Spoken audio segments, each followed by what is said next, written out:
Shalom sahabat wanita yang terkasih di dalam Tuhan. Mari sama-sama kita siapkan hati kita. Kita mau datang kepada Tuhan, kita mau menyembah Tuhan.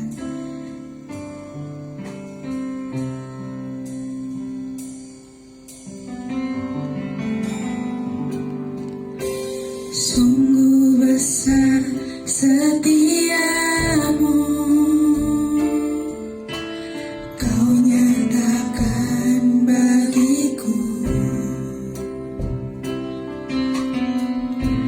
Kau Bapa yang selalu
Tuhan.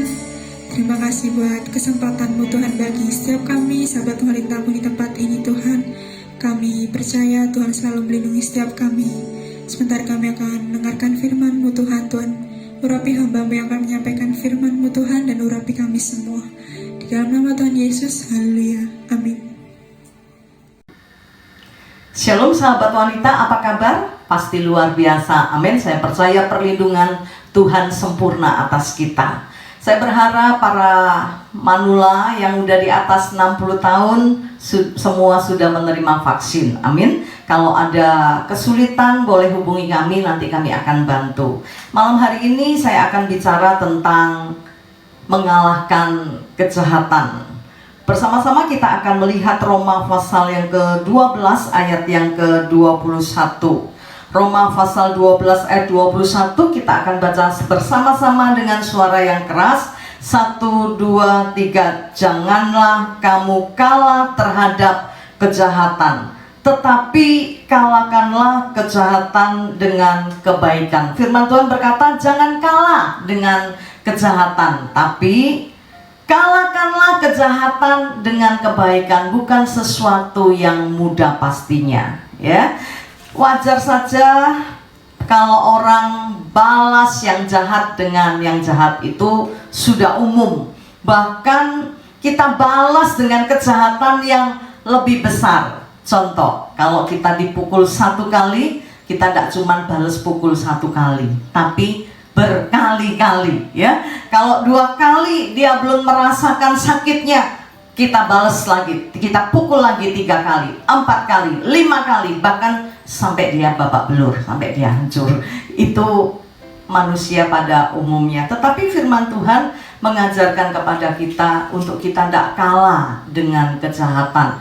Banyak kali saya pun kalah dengan kejahatan. Ketika diperlakukan tidak baik, dijahati begitu, ya. Waduh, tidak terima, ya. Walaupun tidak balas, tapi hati ini rasanya tidak bisa terima begitu, ya. Bisa marah, bisa kecewa.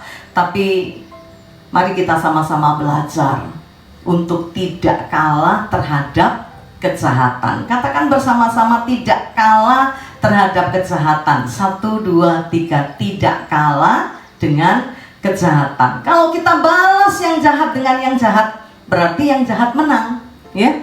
Tapi firman Tuhan mengajarkan kepada kita untuk kita membalas kejahatan dengan kebaikan. Suatu hari seorang misionaris, dia sedang menginjil di suku primitif di Afrika.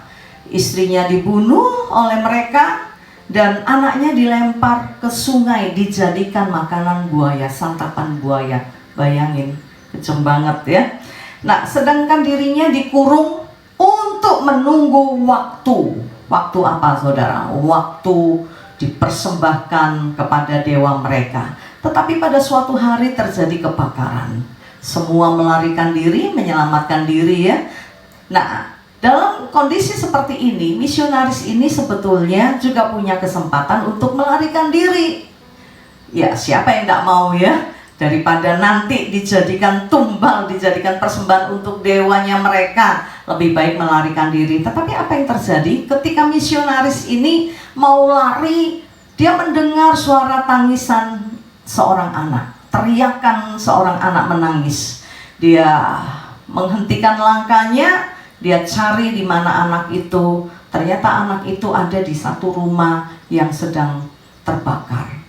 Nah, dia berusaha dengan sekuat tenaga, dia berusaha menyelamatkan anak ini. Tetapi setelah dia perhatikan dengan seksama, ternyata anak ini adalah anak ketua suku. Dia putra mahkota dari kepala suku yang sudah membunuh istrinya dan melemparkan anaknya untuk menjadi santapan buaya. Kalau saya nyesel, ya, ketun, ya, lapo diselamatkan. Kalaupun sudah terlanjur diselamatkan, ya udah dilempar aja ke api lagi begitu, ya. Tapi apa yang dilakukan oleh misionaris ini? Dia peluk anak itu karena anak itu menangis ketakutan. Dan dia bermaksud untuk menemui kepala suku, mengembalikan anak ini kepada dia. Nah, dia cari kepala sukunya karena kan ini lagi ndak karu-karuan ya, lagi terjadi kebakaran begitu, sampai akhirnya dia menemukan kepala suku itu. Dan ketika kepala suku melihat misionaris ini, kepala suku ini kaget, saudara, melihat anaknya di dalam pelukan misionaris yang dia benci banget begitu ya. Tetapi misionaris ini menyerahkan anak ini kepada bapaknya. Bapaknya heran ya, kepala suku ini heran. Kok aneh orang ini. Aku sudah berbuat jahat sama dia. Istrinya sudah tak bunuh, anaknya tak makankan buaya. Lah anakku kok diselamatkan? Dia bertanya kepada misionaris ini, kenapa engkau menyelamatkan anakku? Kenapa engkau enggak balas? Lalu misionaris ini berkata bahwa Tuhan tidak mengajarkan untuk membalas yang jahat dengan yang jahat. Semua manusia telah berbuat dosa, berbuat kejahatan, tetapi Tuhan membalasnya dengan kebaikan. Tuhan rancangkan rencana keselamatan. Dia berikan anaknya yang tunggal kepada manusia supaya kita diselamatkan. Hati kepala suku ini menjadi terenyuh ya. Ternyata ada ajaran yang berbeda dengan ajaran yang selama ini dia pegang. Dan pada akhirnya dia menerima misionaris ini, diizinkan tinggal bersama-sama mereka dan boleh memberitakan Injil. Sahabat wanita yang dikasihi Tuhan, cerita ini kebetulan ya, balas yang jahat dengan yang baik, menuai yang baik. Tapi banyak kali kita sudah balas yang jahat dengan yang baik, tapi tetap saja dia berlaku tidak baik kepada kita. Pernah alami itu? Saya pernah ya. Saya tahu firman Tuhan, saya ingin praktekkan firman Tuhan, tapi dia tetap jahat ya. Dia tetap fitnah saya, dia tetap berbuat tidak baik kepada saya. Itu menjadi pertanyaan saya, apa yang harus saya lakukan? Kalau malam hari ini saya bertanya kepada sahabat wanita semua, kalau ada orang seperti ini gimana? Kita sudah membalas yang jahat yang dia lakukan dengan yang baik. Kita doakan dia, kita berbuat baik sama dia, tapi dia tetap jahat sama kita. Kira-kira apa yang kau lakukan? Sudah berhenti aja. Orang seperti ini memang gak bisa dibaikin. Orang seperti ini berhati iblis, biar aja dia mati. Saya yakin banyak kali kita berpikir seperti itu. Tetapi malam hari ini saya ingin mengingatkan apa yang kita pelajari minggu lalu. Kenapa ada orang jahat sama kita? Tuhan pakai situasi ini, keadaan ini untuk memberkati kita. Tuhan berkata, jangan balas yang jahat dengan yang jahat, jangan balas caci maki dengan caci maki, tapi berkatilah dia. Karena dengan cara itulah kita memperoleh berkat. Jadi berkat yang kita lepaskan untuk orang yang jahat ini akan menjadi bagian kita. Jadi kalaupun kita sudah balas yang baik pada perbuatan orang yang jahat, tapi orang ini tetap jahat. Yang harus kita lakukan, yang pertama kita harus menjaga hati kita. Kalau tidak jaga hati ya, sekali, 2 kali, 3 kali, suwi-suwi kegi, saudara. Lama-lama kita marah dan akhirnya kita kalah dengan kejahatan. Yang kedua, saudara, apa yang harus kita lakukan dalam kondisi seperti ini? Tetap berbuat baik. Amin. Karena dengan cara seperti itulah kita diberkati. Jadi berkat yang kita berikan akan menjadi bagian kita, bukan bagian dia, karena dia jahat. Tidak bisa berkat ini sampai, betul ya? Malaikatnya udah datang bawa pesanan kita, berkati, sembuhkan penyakitnya. Malaikat udah datang membawa jawaban, ya, membawa apa yang kita doakan ini. Tapi begitu sampai kepada orang jahat ini, urung, saudara. Tidak bisa sampai karena kejahatan orang ini. Saya akan tutup dengan 2 ayat. Amsal pasal 24 ayat yang ke-19 dan 20. Firman Tuhan berkata, jangan menjadi marah karena orang berbuat jahat. Sulit ya, kalau ada orang jahat kita pengen marah. Saya tidak suka bertengkar. Tapi kalau ada orang cari gara-gara, saya tidak bisa sabar, saudara. Pernah suatu hari saya belanja ya, kami ada dalam pergi bersama-sama begitu ya. Nah, kita belanja, pulang belanja, saya atur barang-barang saya di koper, lalu saya mandi. Waktu saya mandi, saya dengar seseorang masuk kamar saya, begitu ya. Saya pikir ini siapa, begitu ya, karena suami saya sedang pergi bersama teman-temannya.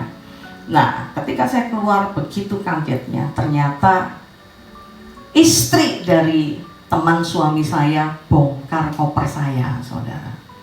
Saya kaget, saudara. Saya nanya, loh, kenapa kok bongkar koper saya?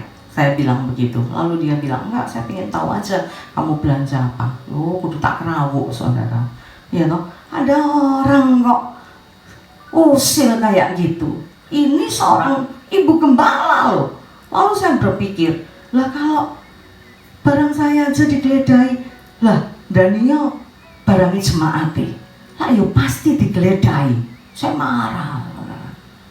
Tidak cuma itu, banyak ya kejahatan yang dia buat. Saya tidak bisa sabar dengan kejahatan. Tapi Tuhan mengajar saya. Sampai hari ini saya terus belajar ya. Kalau ada orang no, saya kasih berkat, saudara. Bukan sesuatu yang mudah, tapi saya belajar untuk melakukan apa yang firman Tuhan katakan. Karena itu saya bagikan supaya kita sama-sama belajar. Aku cek ono koncoy ya. Nanti kalau kita ketemu, kita sharing bagaimana dengan sahabat wanita. Bisa nggak untuk tidak marah terhadap kejahatan yang orang buat di dalam hidup kita, tapi sebaliknya kita balas dengan yang baik. Jangan marah karena orang yang berbuat jahat. Jangan iri kepada orang fasik. Kita banyak kali tidak sabar ya kalau ada orang berbuat jahat, dan kita berpikir, kok enak ya dia jahat kayak gitu, kok tidak dihukum Tuhan ya? Pernah berpikir gitu enggak? Orang kayak gini kalau diampuni, kalau dibiarkan, kenaan gitu ya. Karena Tuhan tidak balas, aku aja yang balas. Padahal ada ayatnya, pembalasan adalah hak Tuhan. Oke, kita baca ayat yang ke-20. Kenapa kita tidak boleh iri kepada orang fasik? Orang fasik itu orang yang tahu firman tapi tidak lakukan. Jangan-jangan sahabat wanita ada yang jadi kelompok orang fasik. Tidak ada ya. Saya percaya semua sahabat wanita di sini baik. Amin. Yang tidak baik, yang fasik itu yang di hutan-hutan. Nah, kalau ada yang fasik di sini berarti engkau seharusnya di hutan.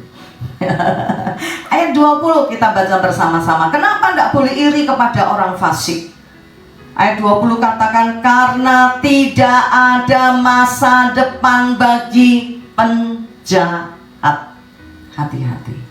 Kalau engkau sering melakukan kejahatan, maka tidak ada masa depan. Hidupmu tidak akan enak, saudara. Hidupmu akan menderita dari tahun ke tahun dan sampai kapanpun. Karena firman Tuhan berkata tidak ada masa depan bagi penjahat. Ayat selanjutnya, pelita orang fasik akan padam. Apa sih gunanya pelita?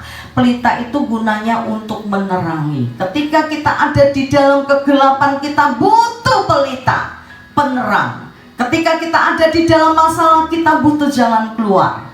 Tapi bagi orang fasik, selain tidak punya masa depan, hidupnya menderita, dikatakan pelitanya akan padam. Ketika dia membutuhkan pertolongan, gak ono sing nulung.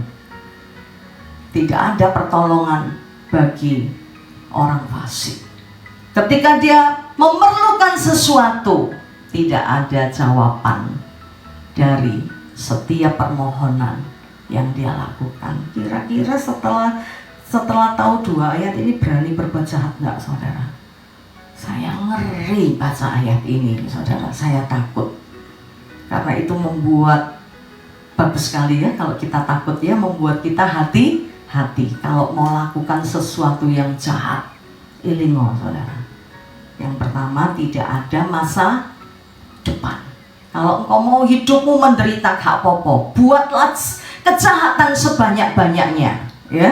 Dan yang kedua, tidak, pelita orang fasik akan padam. Tidak ada pertolongan bagi orang fasik. Tidak ada jawaban doa bagi orang fasik. Tidak ada jawaban doa bagi apa yang dia perlukan. Sebaliknya, orang fasik akan hancur. Malam hari ini saya tahu tidak mudah ya, tetapi pilihan ada di tangan kita. Kita mau balas yang jahat dengan yang jahat, berarti kita sudah kalah dengan kejahatan. Tetapi mari kita sama-sama belajar membalas yang jahat dengan yang baik. Ayo kita kalahkan kejahatan. Jangan bikin kejahatan menang, ya. Satu ayat terakhir, Amsal 24 ayat 16. Sebab 7 kali orang benar akan jatuh, namun ia bangun kembali. Kita bisa jatuh, kita bisa ditipu orang, ya. Kita bisa dibohongin orang, kita bisa celaka. Tapi dikatakan 7 kali orang benar jatuh, namun bangun kembali, ya. Setiap kali alami sesuatu yang buruk, tidak tergeletak, tapi bisa bangkit lagi. Usaha jatuh, bangkit lagi, ya. Angka 7 angka yang sempurna.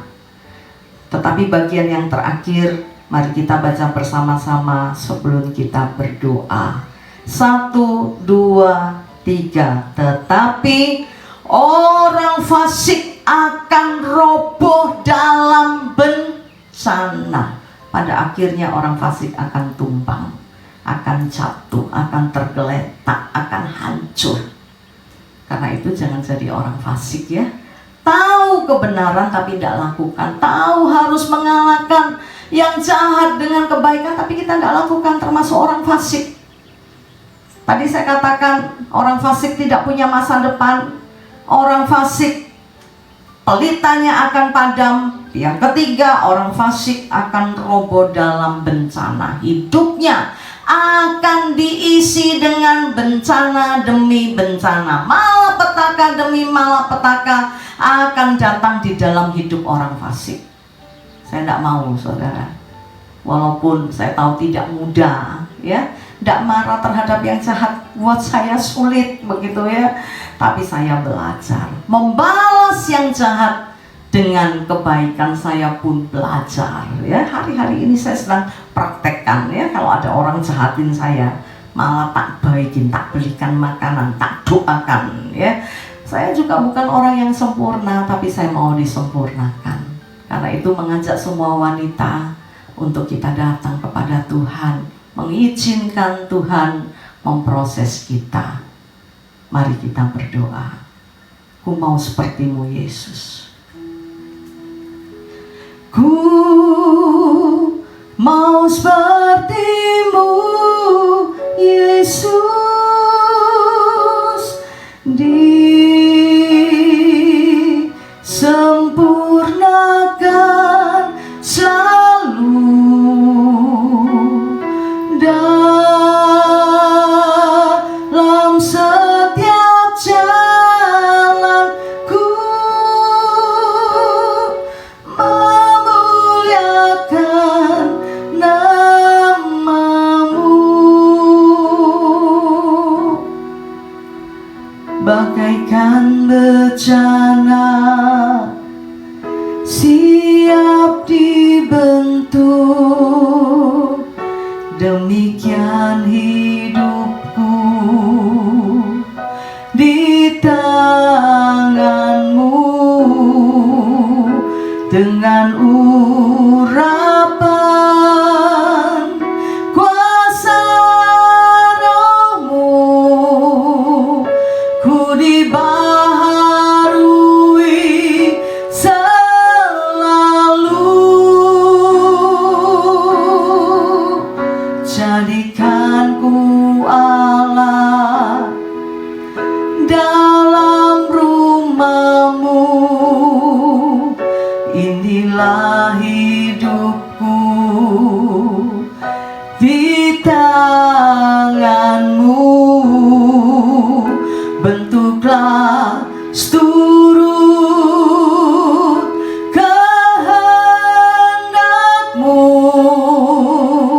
pakailah sesuai rencanamu.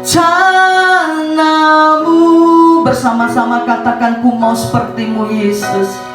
Ku mau sepertimu Yesus, disempurnakan selalu dalam setiap jalanku, memuliakan namamu. Kita baru saja memperingati hari kematian Tuhan. Buat saya ini sesuatu yang luar biasa. Bagaimana Tuhan mengasihi kita manusia. Dia tidak ingin kita menderita karena dosa yang kita buat. Dia tidak ingin kita binasa karena dosa itu. Dia rela tinggalkan surga menjadi manusia. Tapi apa yang dibuat oleh manusia? Seharusnya manusia berterima kasih dan percaya kepada Dia. Tapi yang dilakukan oleh manusia justru menangkap Dia, memukul Dia, dan menyalibkan Dia. Tidak berhenti sampai di situ.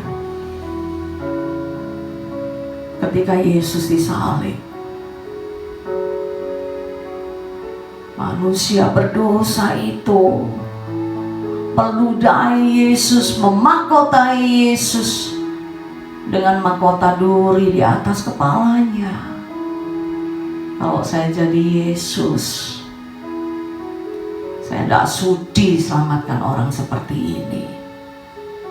Bela-belain tinggalkan surga. Tapi apa yang dilakukan oleh manusia? Tindakan-tindakan yang kecil, kata-kata yang mengumpat.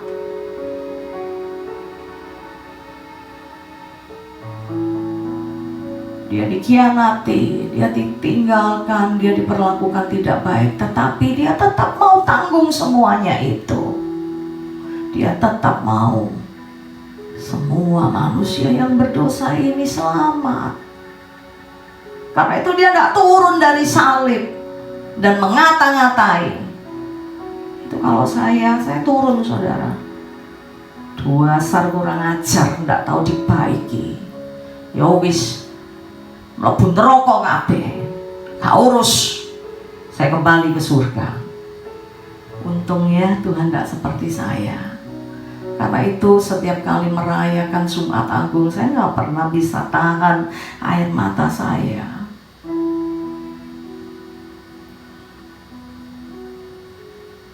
Kasih yang besar, kasih yang tanpa batas,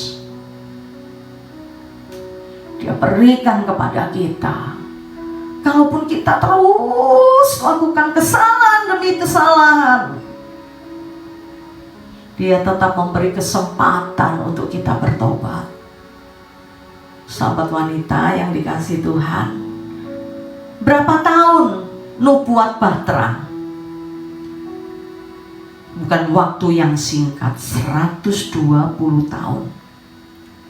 Kenapa 120 tahun? Kenapa tidak 1-2 tahun? Tuhan mau beri kesempatan untuk manusia yang jahat ini, yang hidup pada zaman Nuh. Tuhan mau mereka bertobat. Dikasih kesempatan 120 tahun.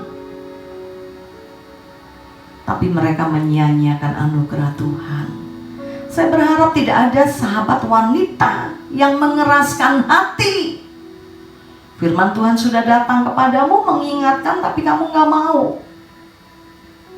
Malam ini, jika engkau dengar suaranya, jangan keraskan hatimu. Saya tahu tidak ada manusia yang sempurna. tapi biar kita memiliki hati yang rindu disempurnakan. Amin. Angkat kedua tanganmu sekali lagi, katakan, ku mau sepertimu Yesus, dan kita akan akhiri ibadah kita. Ku mau sepertimu Yesus, disempurnakan selalu dalam segenap jalanku, memuliakan namamu. Biar peringatan kematianmu di atas kayu salib membuat kami menyadari setiap dosa kesalahan yang kami buat, Tuhan. Dan biar kami tidak menyia-nyiakan kasih karunia Tuhan. Kalau Tuhan izinkan kami hidup sampai hari ini, walaupun kesalahan demi kesalahan kami buat, kejahatan demi kejahatan kami buat, Tuhan, kami tahu Kau memberi kami kesempatan untuk kami bertobat. Karena itu malam hari ini biar kami mengambil kesempatan itu, memberi diri, datang kepada Tuhan, mengakui setiap dosa, kelemahan, dan kejahatan kami. Dan kami memberi diri untuk Kau sempurnakan, untuk Kau proses. Biar setiap firman yang kami dengar boleh kami lakukan di dalam hidup kami. Terima kasih Bapa, terima kasih hamba-Mu selesai berbicara, tapi kami percaya Roh Kudus-Mu terus berbicara kepada setiap kami, membawa kami kepada pertobatan, dan membawa kami kepada rencana Tuhan yang ajaib di dalam hidup kami. Terima kasih Bapa, terima kasih. Kami angkat tangan ke surga, kami terima yang terbaik dari Tuhan. Haleluya. Kiranya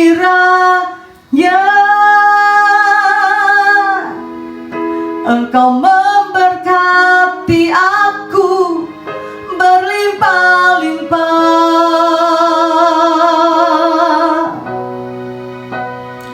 dan memperluas daerahku,